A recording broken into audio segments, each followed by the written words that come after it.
నిన్న కాక మొన్న ఒక పాస్టర్, ఫేమస్ పాస్టర్ చనిపోయినాడు. ఎంతమందికి తెలుసు? ఉండేది ఉన్నట్టుగా చెప్తాడు. ఆయనకు 25 సంవత్సరాల నుంచి కిడ్నీ సమస్య ఉంది. కానీ ఎప్పుడు నవ్వుతానే వాక్యం చెప్తాడు. మనిషి ఎందుకు చూస్తాడు?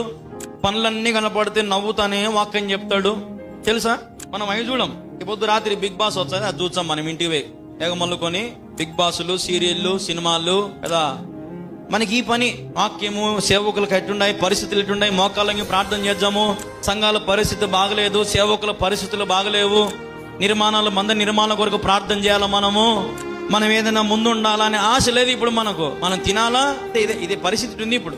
అసలు ఏమే కానీ కొంచెమన్నా కూడా దేవుని భయం కానీ దేవుని గురించి తెలుసుకోవాలని ఆశ ఏదే కానీ. ప్రకాశ్ గంటల ఆయన పేరు. ఈ మధ్య ప్రవీణ్ పగడాల చనిపోయినాడు, ఈ నిన్నగాక మన ప్రకాశ్ గంటల చనిపోయినాడు. ఎంతో మంది వెలుగు సంబంధులు చనిపోతున్నారు, లోకాన్ని విడిచిపోతున్నారు.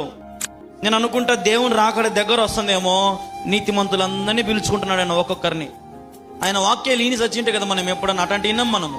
నేను చెప్పేది అదే కదా, మంచి సేవకుల వాక్యాలు విన్నాం మనం. మనకు అద్భుతాలు చేసేటోళ్ళు కావాలా, స్వస్థతలు చేసేటోళ్ళు కావాలా, మనకు టచ్ అనేటోళ్ళు కావాలా, భూమి అనేటోళ్ళు కావాలా.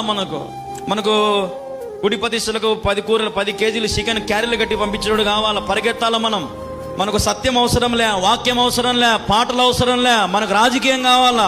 చర్చిలలో పేర్లు పెట్టి పిలిస్తే సంతోషం ఉప్పొంగిపోతాం, అది కావాలా మనకు. ఏం క్రైస్తవ జీవితం బతుకుతున్నారో నాకు తెలియదు కానీ క్రైస్తవుడా రోషం కలిగి బ్రతకండి, దేవుని ప్రేమను తెలుసుకోండి.